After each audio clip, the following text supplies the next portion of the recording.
Hello, Giants fans, and welcome to a new edition of the Valentine's Views podcast here on Big Blue View Radio, part of your SB Nation family of podcasts. Please like, share, and subscribe if you're watching us on YouTube, and subscribe wherever you listen to podcasts across the Big Blue View Radio network. All right, with the 2023 NFL season finished now, and the 2024 Hall of Fame class having been voted on, attention for New York Giants fans turns to the 2025 Hall of Fame class. That is the first year of eligibility for Giants quarterback Eli Manning, and Manning's Hall of Fame credentials, Manning's Hall of Fame candidacy always seems to be a subject of debate, a controversy about a non-controversial man. And here to help me discuss that is longtime NFL columnist and current author of a great book on the New York Giants called Once a Giant, Gary Myers. Gary, thank you very, very much for hopping on. Hey, it's a pleasure, Ed. How you doing? I'm good. Hope things are well with you these days. Yeah, everything's going great. Cool. What I wanted to ask you, I'm framing the debate with Eli this way. Eventually, he's a Hall of Famer, one way or another. I've moved beyond the is Eli Manning a Hall of Famer debate. My question at this point is he a Hall of Famer the first time he's on the ballot? And where do you point blank, where do you come down on that? Yeah, now I've been on the committee for about 12 or 14 years now, and I think I'm anticipating the most intense debate that we've ever had, because it really appears to be, Ed, a very divisive issue. There's people that look at Eli's credentials: 2 Super Bowl championships, 2 Super Bowl MVPs, game-winning drives in the last 2 minutes of each of those games against the Patriots. I mean, I don't need to remind Giant fans of all that stuff, but the first time prevented the Patriots from being known as the greatest single-season team in NFL history. The way I judge quarterbacks and coaches are, how many rings do you have, and how did you play in that stretch that led to winning the Super Bowl? Meaning the playoff games leading up to it. He beat Brett Favre and Aaron Rodgers on the road in Lambeau in those 2 great playoff runs, and then he beat Brady in each of the Super Bowl, and Brady and Belichick, will group them together. And in my opinion, I know he's just overall a 500 quarterback, but what else do you want from a guy who you're considering for the Hall of Fame than to have led 2 game-winning drives in the last 2 minutes to win Super Bowls? That, to me, defines a Hall of Fame quarterback. But the warning here for Giant fans is, I already know there's a bunch of people that don't feel that way who are on the committee, so it could take some convincing.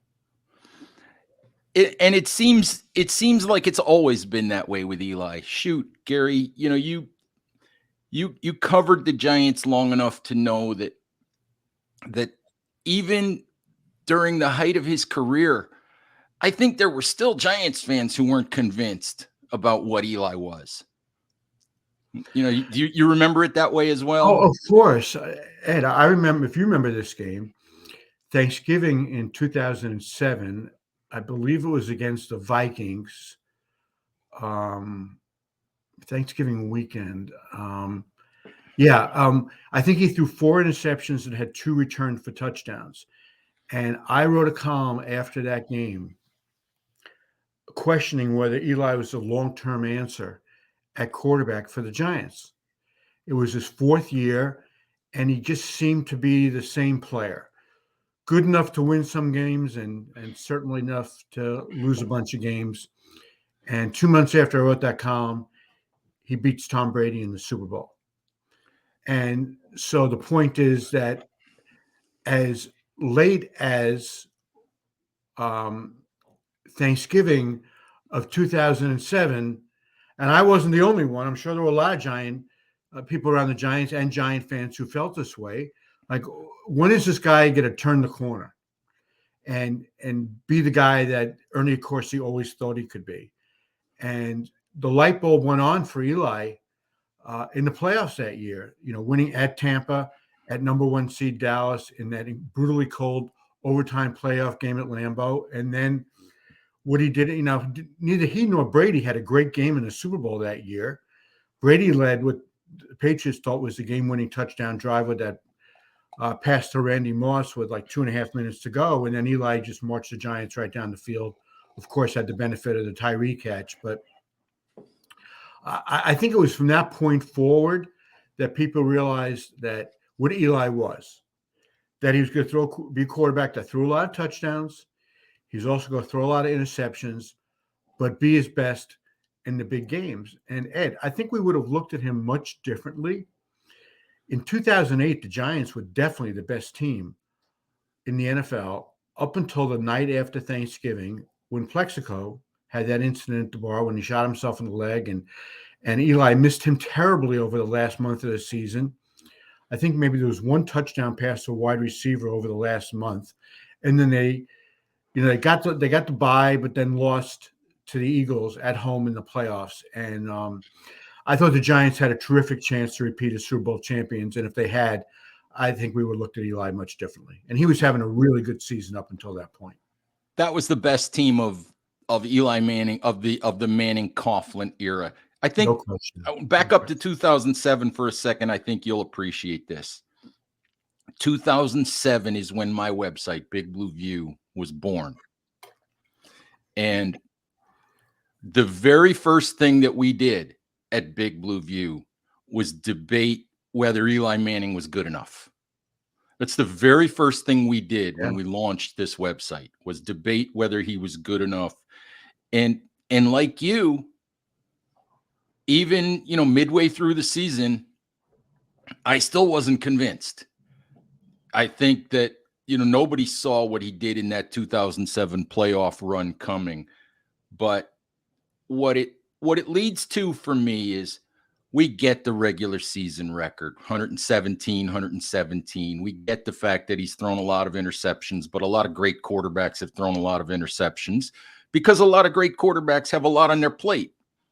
And I always looked at Eli like, a lot of guys will throw the ball out of bounds and protect their stats. With the game on the line, Eli would throw it into a tight window and say, the heck with it. If it gets picked off, it gets picked off. We have to try to make a play to win a game. But for me, I always think of sports in terms of moments, in terms of, what you do when the lights are the brightest.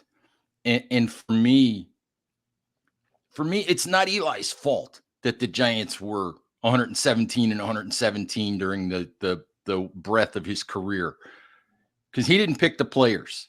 He didn't pick his teammates. But for me, I don't know. You can't think about football, and you can't think about this era of football without those matchups against Tom Brady and the Patriots. And for me, doing what he did on those stages makes him a Hall of Famer.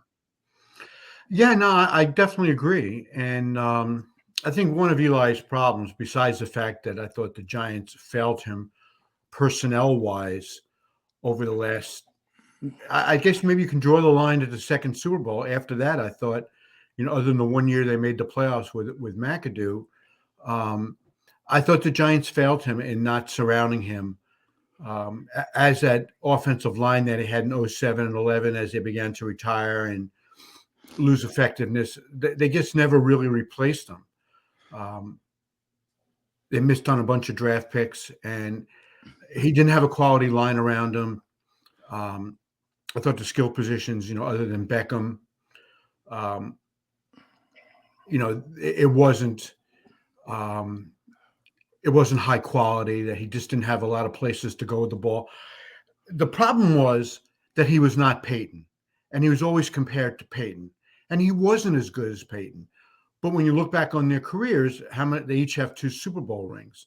And again, I judge quarterbacks a lot by the rings, and Peyton had a lot of failures um, in the playoffs. If he finished over 500 as a playoff quarterback, it wasn't by much. Maybe in that last year when the Denver defense carried him to that second championship, maybe that got him over 500 as a playoff quarterback. Eli was 8-4 in the playoffs, and people say, well, he didn't win a playoff game other than the 2 years that the Giants won the Super Bowl. Well, that's a big but there, Mm-hmm. But he won 2 Super Bowls and he won 8 playoff games, and only one of those games came as a home game. So he won 7 either road playoff games or Super Bowls, which is pretty darn good. And I've made the comparison recently, Ed, on Twitter, and it was just a stat-based comparison of Warren Moon's career versus Eli Manning's career. They basically were both 500 quarterbacks. Eli exactly 500 quarterback. Moon within a game or two in either direction. I don't exactly remember. Warren Moon never got to a Super Bowl. Their touchdowns and interceptions were fairly similar. And Warren Moon was a first ballot Hall of Famer. And now some people are questioning, I know you're not, but some people are questioning whether not only is Eli a first ballot Hall of Famer, but whether he's a Hall of Famer. I mean, you think the argument is really, does he get in the first ballot? Because for you're assuming he's going to get in eventually. I'm telling you, there's a bunch of voters who don't even feel he's Hall of Fame worthy. And so the first ballot argument is going to be, like I said, I think the most intense. I think if he doesn't get in first ballot, it's wrong. I do agree with you that he will get in, but we have to also think about that this might be his best chance to get in for a while, because the following year, Drew Brees is eligible. I think that's the year that Phillip Rivers also becomes first-time eligible. And then the year after that, Ben Roethlisberger is eligible. Then a few years down the road, Tom Brady. And I'm not saying that we can't put 2 quarterbacks in the same year, but for Eli's candidacy, it's better if when we're discussing him in the room, that we're not also discussing another quarterback like Drew Brees, who will be eligible, like I said, in 2026. It's better for Eli not to have to be compared to Brees, although I can make an argument that Drew Brees and Sean Payton, for all the years they were together and considered, one of the top 2 or 3 quarterback combinations, certainly of that era, I can make the argument that they underachieved by not only winning 1 Super Bowl, but they only got to 1 Super Bowl. And if you're of that caliber, coach quarterback combination, I think you should have gotten to more than 1. And just like until Peyton's last year, you can we say he's one of the greatest of all time with only 1 ring? And getting that second ring, although I don't think he was responsible for it, I think that lets us look back at Peyton's career a little differently, having won multiple championships. And I want to add one thing. Jim Plunkett is the only quarterback who has won more than 1 Super Bowl, who is not in the Hall of Fame, who's eligible at this point. And I'm not sure he's ever getting in. Yeah, there's a lot of layers to the debate. Sure. There really, really are. The one thing I kind of wanted to back up to a non-Hall of Fame thing that you said that I wrote many, many times at Big Blue View over the years in, talking about Eli, and, people would look at Eli's stats and say, oh, it's not that great and whatever. But I always felt that it wasn't Eli that let the Giants down over the back half of his career. I always felt like it was the Giants that let Eli down. And I always felt like if we had this debate in 2012 or 2013, then I don't think anybody's going to question whether Eli Manning's a Hall of Famer. But when you throw in the back half of his career, when as a team, the Giants did nothing, I think that does complicate it. Yeah, and if you look at if you break that down a little bit, and it looked like he had a great chemistry with Odell, right? that should have lasted much longer. I know Odell got hurt, but he was a knucklehead. I mean, I don't think anybody would really argue that, and that led to him getting traded. I thought that was horrible for Beckham's career, and it certainly didn't help the Giants. I know they got Dexter Lawrence out of it, and I'm trying to remember who. Jabril Peppers, I think, was the other one they got out Yeah, of it. right. And then another draft pick that I can't remember who it was, but I'm not sure either. yeah, but they had an elite receiver in Beckham who should have had a long career with the Giants and had a bunch of yards and touchdowns, and he and Eli I thought were a great combination, and Beckham kind of blew that, and I think he's probably lived to regret that, considering what's happened in his career since he left New York. Eric Flowers, a high first-round pick, who was supposed to be, a cornerstone of the offensive line. He obviously, didn't work out. The drafts just overall on both sides of the ball. Jerry Reese lost his touch his last few years. I thought the first year with McAdoo would lead to more good stuff. And the second year of McAdoo just kind of fell apart. And then he decided to go to Geno Smith, which really, kind of got Giant fans to turn against him, and certainly parts of the locker room turned against McAdoo. And the day after Geno started that game in Oakland, both he and Jerry Reese got fired. And then you went through Pat Shurmur, and that was a bad couple of year stretch. And they drafted Daniel Jones, and Eli lost his job. And I thought he retired maybe a year too late, that things had already started to fall apart around him. And I agree with you, Ed, that what happened from the Super Bowl 46 on hurt Eli's candidacy. That now he wasn't retiring after the 2011 season. That would have been an 8-year career. But if you win 2 Super Bowls in 8 years, even though it would be considered a short career, it's probably looked at differently than winning 2 Super Bowls in 16 years, and the last however many years of his career, what would be the last 8 years of his career, only one playoff appearance. That has definitely hurt him. Gary, I'm curious, before we get off the Eli topic entirely, and I do want to hit a couple of other Giants related topics with you. Mm-hmm. You talked about this, probably you're anticipating the most divisive discussion that you've ever had, as a Hall of Fame voter. And just to be clear, how many candidates is it that are allowed, that you're allowed to vote in each year? It caps at 8? All right, I'll take you through the process, because this might be educational for some of your viewers and listeners who aren't really familiar with how it works. So at some point in the fall, we'll get a master list, which is basically, 125 to 150 people. And if there's somebody on the list that you want, that's not on the list that you want, as a voter, I get to nominate them. Fans can send in nominations. And then the first thing we do is we cut it down to 25. And that's done electronically. They'll send us the list. They'll give us a deadline. Okay, cut it down to 25.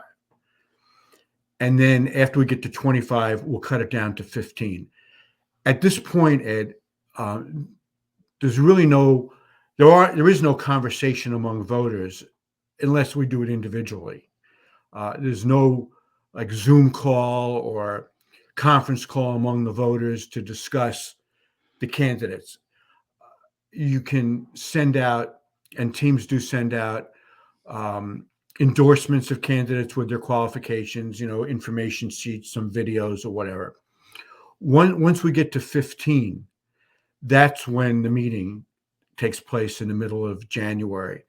This year, we were supposed to go to Atlanta to do the meeting. In the past, we used to do it on the Saturday before the Super Bowl in person at the Super Bowl site. But once in 2020 was the last time we did that. Then COVID came, and we started doing it by Zoom. Then the NFL Network decided to have NFL Honors on Thursday night instead of Saturday night. So that forced us to have our meeting before we even got to the Super Bowl. So we've done it on Zoom the last 3-4 years, about in mid-January. Like I said, this year we were supposed to go to Atlanta and do it, but because of weather, they called it off, and we did it by Zoom again. So we get to the meeting, and we have 15 finalists. And I'm pushing like the seniors and the coaching contributor vote and discussion to the side, because that's got nothing to do with the modern era candidates. So there's presentations made on each of the 15 candidates. Then we voted from 15 to 10, and then we voted from 10 to 5. And once you make the final 5, you need 80% of the votes from the 50 voters. So assuming everybody's in the room, that means you need 40 out of 50 to be elected. At that point, the 5 candidates are not competing against each other. We vote on them individually, yes or no. If you get 80% yes votes, you're in. So that's basically how it works. And the presentations are made by a writer who covered that player's career.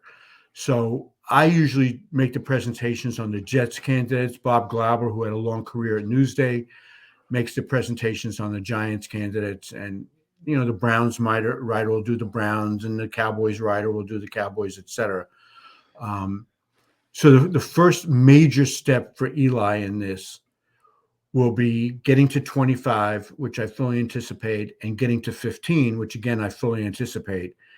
And then the conversation, discussion / arguments will start at the round of 15. And so we usually, except in very rare cases, will wind up with 5 modern era candidates that will be selected on an annual basis. So what you're saying here, Gary, is that if Eli doesn't get in, we blame Glauber. We blame Glauber. We don't blame you. Well, yeah. I mean, if you want to blame somebody, but and listen, I know you're joking about that, but there are selectors who have been blamed for a candidate not getting in by the fans of that team, and it's not fair. All you're really doing is presenting the guy's case. Absolutely. Now, some people are better than others at making the presentations. I'm not going to call out, names here or anything like that. Fortunately, in the candidates I've presented with the Jets, starting with Curtis Martin and then Kevin Mawai and Darrelle Revis and Joe Klecko and others, Winston Hill as a senior, they've gotten in. The year that Bill Parcells got in, Glauber was also presenting Michael Strahan, so he asked me to do Parcells, and I did that. Did Bill, and he got in. Strahan got in on his second year of eligibility. Glauber did a really good job presenting him. But with Eli, because I have really strong opinions on this, and I want to make it clear that after the presentation is made, it's a 5-minute presentation. Any one of the other 49 voters can speak up. And I have spoken up on many candidates who weren't Giants or Jets. So after Glauber makes the initial presentation on Eli, I'm definitely going to speak up. I might not go right after Glauber because there is some strategy involved here. Because we do think at times there's an anti-New York bias in the room, that people think, well, too many Giants and Jets get in. And I think that's ridiculous. You get in if you qualify. It doesn't really matter, in my opinion, what market you played in. But not to pile on the voters with going Glauber and me back to back because, New York, they're trying to strong arm us. I'll let some other people talk about Eli before I'll, give my opinions on it. And we'll see what happens. I mean, it's really, there are some guys like Peyton that you just kind of stand up and the guy says Peyton Manning and he sits down, and anybody have any comments? No. And Jerry Rice was like that. Dion was like that. Brady's going to be like that. Eli will not be like that. It's going to take some convincing. I haven't done a straw vote, and I'm not going to. of how the voters feel going into the meeting. I might call some of my friends who are on the committee whose opinions I trust to get their feel for it. But like I said, this is not, an easy issue. Right. And not a Like slam some dunk of the by others. any. It push comes to shove. Do you think he gets in first time, or is it going to take a while? I don't have a great answer for you on that one yet, because I look at Kurt Warner and let me throw this back at you and give you a good question. And I've said this on a few radio shows lately. Do you think that Dan Marino would switch careers with Eli Manning? Because every time we mention Marino in the context of greatest of all time, the second sentence is, but he didn't win a Super Bowl. John Elway, until he won a Super Bowl in his last two seasons, was known for being 0-3 in the Super Bowl and getting blown out of each game, 39-20, 42-10, and then I think 55-10. So that was to the Giants, Washington, and San Francisco in a 4-year period, getting blown out of 3 Super Bowls. And winning it in his last 2 changed the narrative on John Elway's career.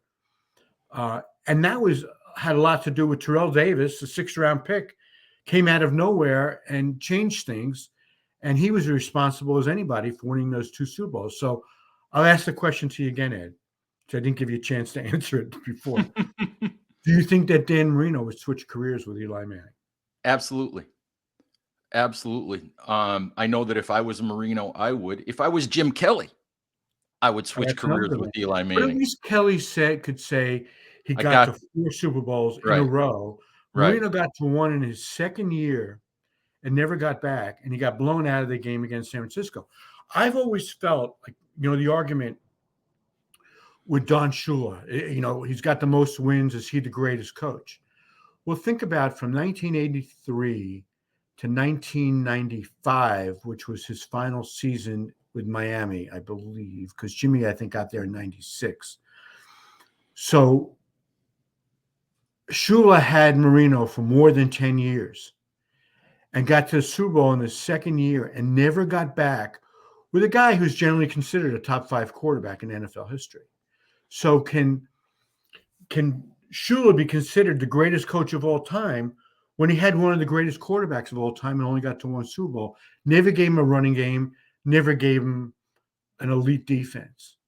And when you hear people say, well, is Belichick the greatest quarterback of all time?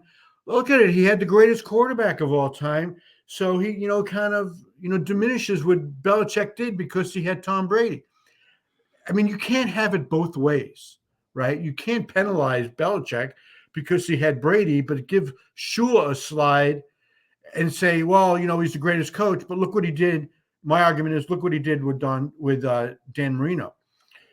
I don't think Belichick loses anything in the argument by saying he had Tom Brady. Tom Brady was a 6th-round pick. Belichick's got to get credit for drafting him and developing him. I mean, that's not a negative. Yeah, I was going to say, not to mention the fact that it was Belichick, way back in the day, who pounded the table and said, why is this guy still on the draft board? Even though we don't need a quarterback, right. We need to draft this guy. Well, I don't know that he pounded the table as much as Dick Rabine, who was the Patriots quarterback coach and is the one who did a lot of work on Brady leading up to the draft, who highly, highly recommended Belichick take him. And I've seen the clips now of the draft room where Belichick just, it was saying, and Scott Pioli has said the same thing, that, Brady was over here on the draft board as the highest rated player.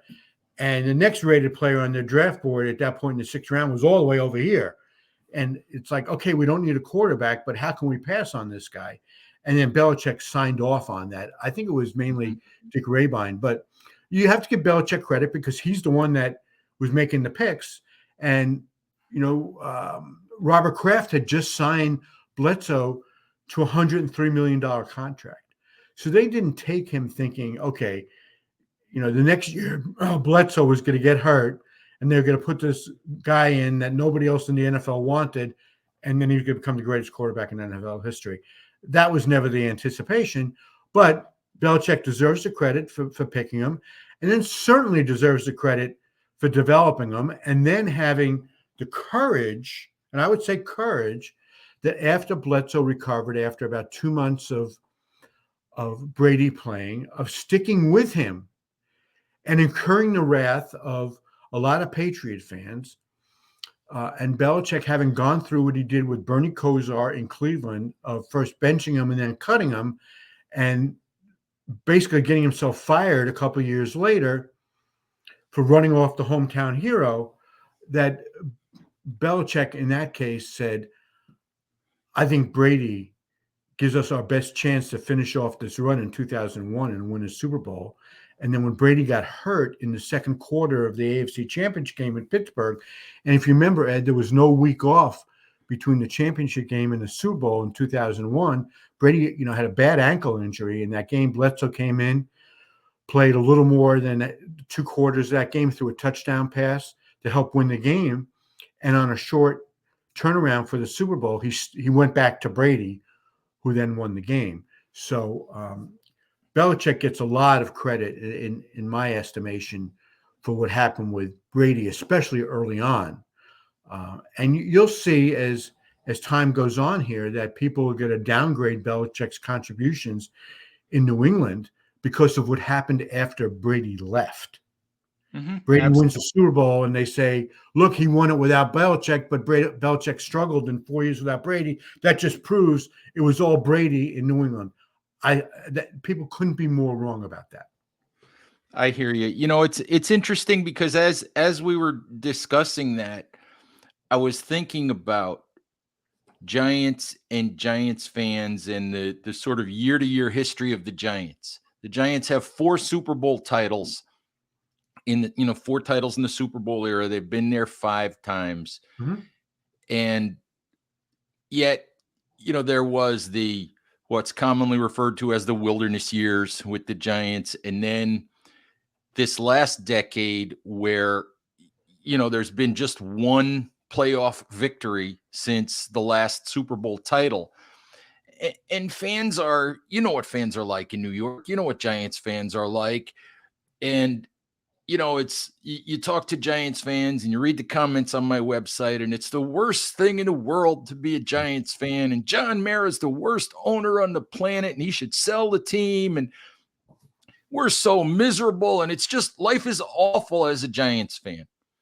And I look up and I say, well, there are teams out there that maybe on a year-to-year basis, they win 8 or 9 games and they're on the periphery of the playoffs. And, they get to be the Minnesota Vikings every year, and maybe they make the playoffs and maybe they don't, or they get to be the Falcons and they might be there and they might not be.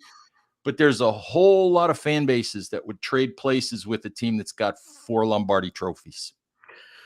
I'll give you the best argument to support what you just said. And I say this to my friends who are Giant fans who say the same things that you just did about, the woe is me and all that stuff. The last 10 years have been horrible.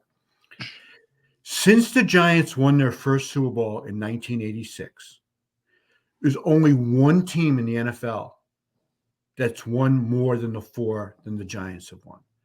And that's the Patriots. That's a pretty good argument right there. The Cowboys haven't been to an NFC championship game since last year they won the Super Bowl, 1995. The 49ers have not won a Super Bowl since 1994. They've lost 3 since then. And maybe you can make an argument, okay, they won, they've won 4 Super Bowls. They got 4 or 5, the 49ers, 81, 84, 8. They got 5, 81, 84, 88, 89, 94. So they've won 5 and they've lost their last 3. You can say, okay, at least, the 49ers are getting to the game and the Giants haven't. But since the Giants won their first title in 30 years. They went from 56 to 86 without winning it. But since they won their first Super Bowl in 86, only the Patriots have won more. And so before you start crying about the last 10 years, think about the Detroit Lions, as fun as they were to watch last season, have never been to the Super Bowl. They're the only team that has played in every year of the Super Bowl era that's never even been to a Super Bowl. People might say, what about the Browns? Well, the Browns had that 3-year hiatus where after they went to Baltimore and before the expansion team where they didn't play. So the Lions are the only one who have not been, that have been around for the entire 58 years of the Super Bowl era. So, and think, I always say to Giant fans, what about if you were a Jet fan? How would you feel? Right now, I know that the Jets haven't made the playoffs in a Oh, long time, and the Giants haven't made one of I done a lot. They've won they've been to the playoffs once in 10 years. But how would you feel in the same city if your parents were Jet fans and that you became a Jet fan and you've suffered like this? And there are so many people, from my generation who obviously have never seen the Jets in the Super Bowl, that weren't around for Super Bowl III, that think it's kind of like a myth that the Jets even were good enough one year to get to the Super Bowl, no less to win oh, it. So a well, lot of other fan bases who have suffered more. yep, and we both knew. It's funny because I had a writer on my staff for a while who also was doing some writing for the Jets, and I said to her when the whole Aaron Rodgers thing came down, when they signed, when they brought Rodgers in, I said, this is either going to be the greatest thing ever, or it's going to be a completely spectacular fail. And I asked her point blank, I said, which one's it going to be? And she said, it's probably going to be a spectacular fail because that's exactly what always happens with the Jets. Yeah. I mean, It- to think about the fourth play of the season, the fourth offensive play of the season for the Jets, the season ended. Mhm, I mean, if there's anything that is so typical Jets, that was it. Now, I mhm. felt bad for the fans and I felt bad for the people in the organization who I happen to really like, who deserve to have a great season because they're really good people. Um, but boy, if there was anything that was typical Jets, that was it. And the thing that I worry about for the Jets in this season coming up is, okay, it happened on the fourth play. But if it didn't happen on the fourth play based on how the Jets offensive line was last year, it might have happened on the 24th play, or it might have happened in the fourth game or the eighth game.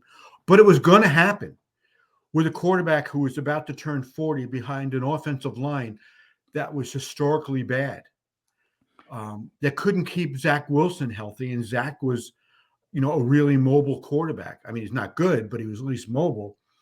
So if it didn't happen to Aaron Rodgers, then it was going to happen at some point. And unless the Jets drastically improve their offensive line going, this offseason, I'm afraid what's going to happen to Rodgers this season. I don't wish bad upon anybody. I don't want him to get hurt. But unless they build a wall around him, and Joe Douglas has the greatest off season in Jets history, and they go out and sign some quality free agents, and they draft somebody in the first round who's not going to be a bust that can protect Rodgers, you're almost afraid it's a matter of time before he gets hurt again. Because how can he withstand the punishment that's coming to him if the offensive line is not any better this coming season? Absolutely. Hey, Gary, let's talk a little bit about the offseason that the Giants are having. Um, You've been a lot of stuff swirling around the Giants with, the Wink Martindale, Brian Yeah, Dable stuff, and so many changes to the coaching staff, and questions about the future of Daniel Jones, and what's going to happen with Saquon Barkley. yeah, Um, you're not doing it on a day-to-day basis right. anymore, but when you look at the New York Giants, this offseason right now, um, where do you think this is all headed? Just, based on, your background and your experience and what you've seen before. Yeah, I mean, I think the narrative would obviously be so much different if the first 2 years of Joe Shane and Brian Dable flip-flopped.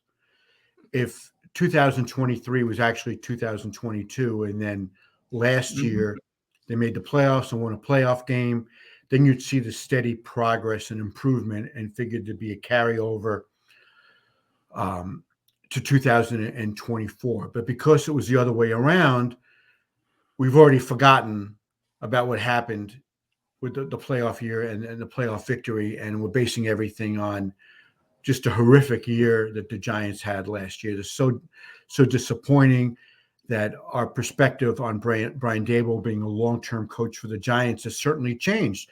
Now he's going into what most people consider to be, you know, a win or you're out year for Dable. At least not necessarily a playoff or a bust year, but would they win 5 or 6 games last year? I I forget went already. 6, but it just didn't look good. Even some of the Yeah, games that they won, none of it looked good. right. I totally agree with that. Um, So this is a huge offseason for the Giants, both for Shane, although to a little bit of lesser extent with Shane than for Dable. Ed, the thing that happened last year, and I read it in Pat Leonard's story and in the Daily News, and I thought was the most damning thing that I read about Dable of all the negative stuff that came out was that Joe Shane got on the headsets for 4 games last year to monitor the interaction between Dable and his assistant coaches during the game. I'd never heard of that before. I've been covering the league since 1978. I never heard of an executive from the league getting on the headset for the intense, strictly for the purpose of. Now, I haven't seen Shane address this to find out exactly why he did it, but I think we can connect the dots with the stuff that came out after the season with the friction between Dable and some of the assistant coaches, specifically, Martindale, that Shane needed to hear from himself what was going on. Um, I think that's such a bad look for Brian Dable, who I happen to like and think he's a good coach, but I just wasn't impressed, with his game management decisions last year, with his sideline demeanor. I thought was horrible. Um, I thought he lost the Jets game by not letting Tommy DeVito throw the ball, except for those screen passes towards the end. He tried to protect what was like a 3-point lead against the Jets the entire second half. I mean, that's not the way you coach in this league. If Tommy DeVito was good enough to be on the roster, then he was good enough to let him throw the ball. And he tried to, sit on a 3-point lead for a whole entire half. No matter how bad the Jets were offensively last You, year, you know what you my can't do biggest that. you know what my biggest problem with that whole game was? Not only, the whole situation with DeVito that you mentioned, but at the end of the game, they face a 4th and 1 with less than 2 minutes to go. They've ridden Saquon Barkley the entire second half, and Daboll admitted, we basically put the game in Saquon's hands. And at the end of the game, 4th and 1, chance to win the game and run out the clock. They send out the field goal kicker for a kick that wasn't going to win the game anyway, because it would have put them up 6 instead of 3. And he misses because we find out later that he's hurt. And he shouldn't have been out there to begin with. But you ride Saquon Barkley as hard as you can possibly ride the guy. And then when you need a yard to win the game, you kick a field goal. You know, yeah, I mean, that was inexcusable. Where I first began to question his game management skills, and everybody was, on the Daboll bandwagon after he goes for 2 in Tennessee in the first game of the year to win the game. But I thought that was great. He won over the locker room right away by showing faith in the offense. It could have backfired on him. I mean, if you remember, that Tennessee came down the field and almost won the game, but we tend to forget about that. Where I really began to question him was in the playoff game against the Eagles, when he went for it, like on the Eagle 45. I believe it was the Giants' second possession of the game. Philadelphia might have already had a 7-0 lead at that point, and they missed on the 4th and 1. Philadelphia gets the ball and goes down, makes it 14-0. I thought it was a desperation move where he was basically admitting that he didn't think his team was good enough to win the game, and they had to start doing really strange and bizarre things in the first half of the first quarter of a playoff game. And he was going to try to play around his offense the rest of the game because he didn't trust that they would be able to, well, basically didn't trust his defense after the way Philadelphia, marched down the field on the first possession. And I'm going, I thought Brian Daboll, with about 20 other coaches in the NFL, need to attend the Bill Parcells School of Game Management.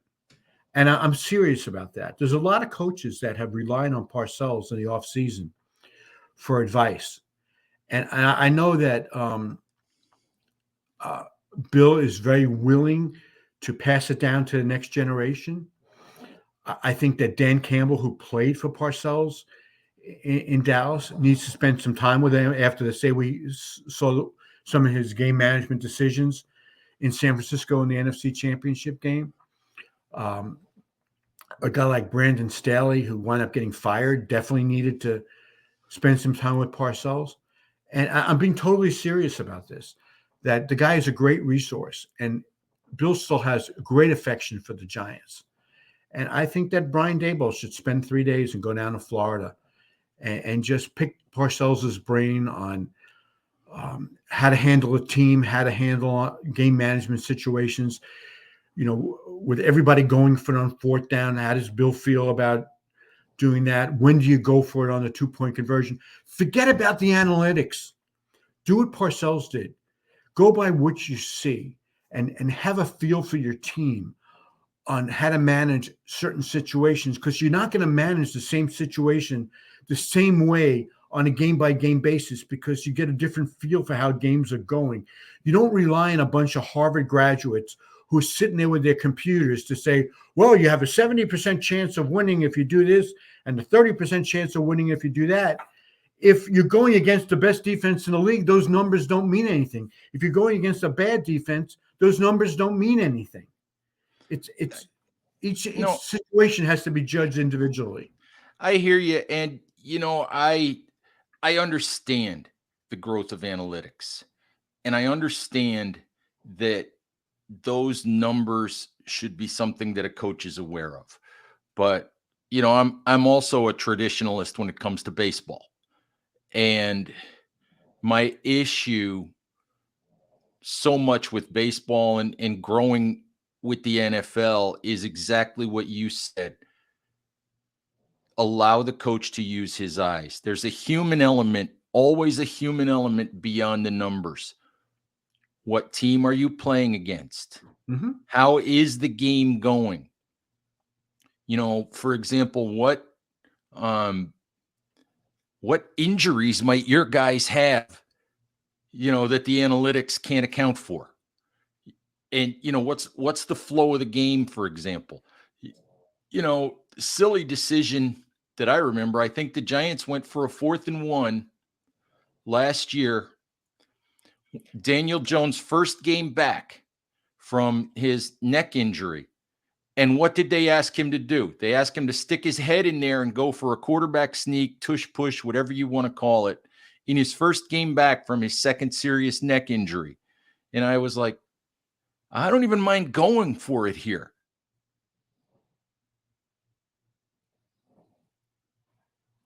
And try to push 300-pound linemen, it's the common sense of allowing football people to think football sometimes that I think is missing, when you go strictly with the analytical approach. Yeah. Here's the one that drives me crazy. You're losing 14-6 in the second quarter. You score a touchdown and you go for 2. It drives me crazy. Me too. Because you know what happens? You wind up chasing that point. If you miss, you wind up chasing the point the rest of the game. You chase the point for the rest of the game, and you come down to the final 2 minutes, and the fact that you don't have that point changes your decision making. Right. I understand going for 2, but I never understand it until you have to go for 2. I don't think anybody should use the 2-point conversion until like the second half of the fourth quarter. We're old, And Gary. We're old. we're old school.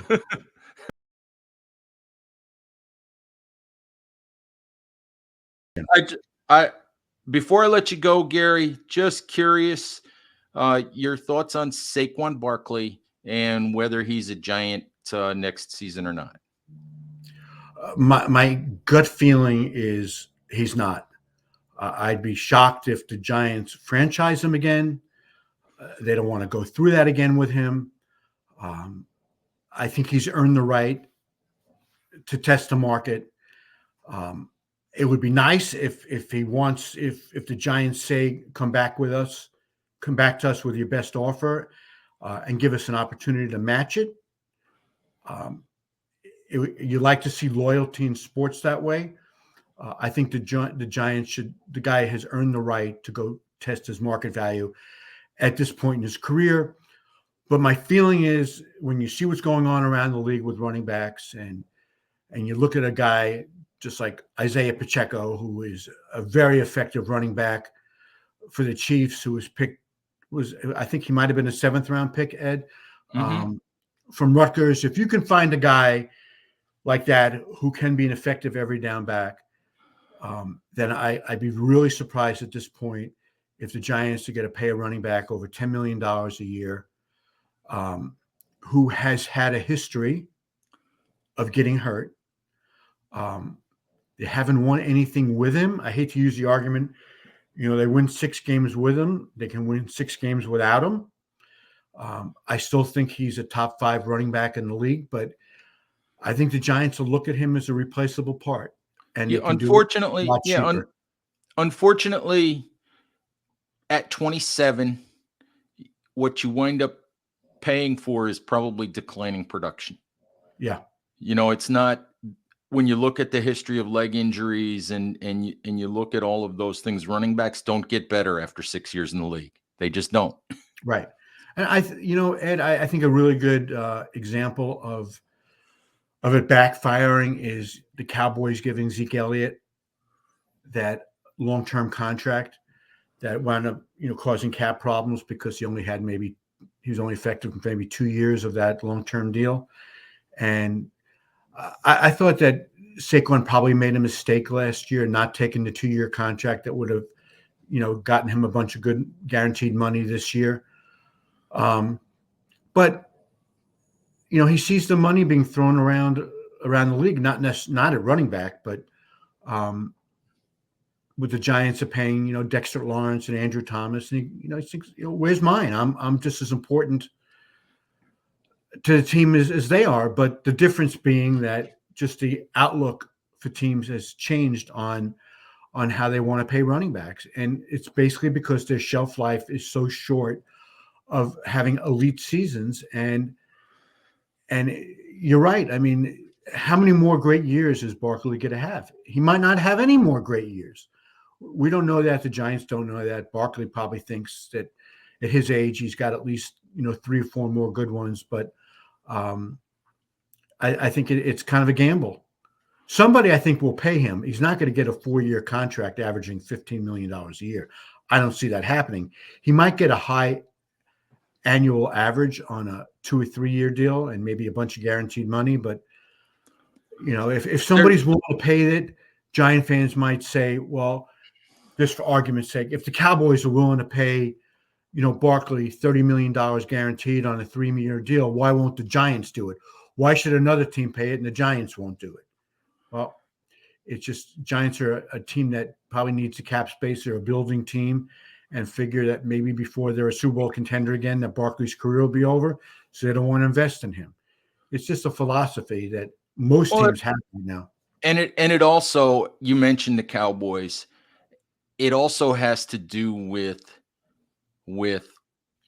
is that particular player, in this case, a running back like Barkley, are you using that player as a building block, or is that a finishing piece for a team that you think is right there capable of Yeah, winning? yeah. If you think he's a finishing piece and you want to overpay him for a year or 2 years, and you're overpaying him, then fine. But if you're the Giants, you probably can't do that. Well, the other thing is that everybody like a year ago was saying, well, you look at what Christian McCaffrey's contract was kind of the standard. Well, let's face it, Ed. Christian McCaffrey is a better player than Saquon Barkley. Absolutely. And I don't know who can possibly argue differently. He's had his injuries over the years, but since he's been in San Francisco, he's been, pretty healthy. And he's a dynamic player every week. Barkley is not. And I would pay McCaffrey before I would pay Barkley. And that's just the reality of the situation. Now, can Barkley be a McCaffrey type player on a really good team? Would Barkley be better for the Cowboys than Tony Pollard? Should the Cowboys pay Barkley before they would pay Pollard? 100%. Because I think he might be a really important piece to that Cowboys offense. But at this point, is he a really important piece to a Giants offense that still has an awful lot of building to do and doesn't have an elite quarterback? Probably not. You can probably spend the money building up other portions of the offense and go draft a running back in the third round who could turn out to be a great player. Absolutely. Gary, last thing, gotta let you talk about the book. Once a Giant, you were on my show a while back talking about the book. Just how are things going with the book? How's it being received out there, and where can people still get their hands on it? Yeah, I mean, Amazon, Barnes and Noble, any place online you like to buy books, or in the bookstores, around the metropolitan area. And I'm so appreciative of not only Giant fans but just football fans who have purchased the book, and I've gotten feedback from them how much they've enjoyed it. And you don't need to be a Giant fan to really get something out of my book. It's about the '86 Giants, but it really centers on what I consider to be such a crucial issue, which is life after football, and the impact, both positive and negative, that playing the sport, the impact that it has. The great stuff, the high profile, the money these guys made by playing football, although certainly just a fraction of what today's players are making. But then the negative part about it, the challenges from a mental health standpoint, and a lot of guys are suffering who went through multiple concussions when they played, and it has impacted their mental health. The physical problems with the hip, shoulder, and knee replacements, and just the different injuries that they incurred, that has again impacted their ability to lead a healthy life at this point as they're in their 50s and 60s. And then the financial impact in a negative way, because the health insurance was so inadequate once the career is over, and it still is. Just think about this. Players only get 5 years of health insurance after they retire. Back in the years of the '86 Giants, it was 12 months, and then it became 18 months. Players need their health insurance at this point in their lives, players from that generation, because it's in their 40s and their 50s and their 60s that they're having their major health issues. And unless they got really good jobs after they finished playing that had really good health insurance, it can cause financial problems, as now they're having to pay these bills for the problems that they're incurring because of playing football. And again, nobody forced these guys to play. So you can have that argument. But on the other hand, nobody told them in the '80s that multiple concussions can cause cumulative effects later on in life. And if you have one, it's easier to get the second. And if you get two, you might pay for it later on in your life. They weren't telling them that. Maybe it was out of overall ignorance with the league and the teams. And maybe the players should have been doing the research, but they were relying on their teams to tell them this. And the teams maybe didn't know it. And now they're paying the price. But at the same time that I tell some really sad stories, and 4 players told me that they considered taking their own lives as a result of football injuries. And these 4 players go on the record and tell really sad stories. To balance it off, I do have some really fun stuff about how the 86 Giants became a brotherhood. It's a bond, Ed, that is still really strong today and has resulted in the guys who are doing well, both financially and health-wise, helping those who need help, including Bill Parcells, who was loaned $4 million to about $4 million total to about 20 of his former players who are having a financial crisis. And Bill has no expectation of getting the money back. So, I mean, that's one of the really heartwarming stories to go along with heartbreaking stories. And again, I really enjoyed reconnecting with so many of these players. It was hard listening to some of their stories, but it was also, heartbreaking stories. But again, there were a lot of heartwarming stories that show what a tight-knit group these guys are and how much they still care about each other. All right, Gary, I appreciate that. It's a great book, Giants fans. You should go out and get that if you haven't already. And Gary, thank you very, very much for talking Eli and for talking Giants football and all of that. So hopefully we'll do it again. That'll be great. I always appreciate when you have me on. And I know we touched on a lot of areas, and there's a lot going on with the Giants this offseason.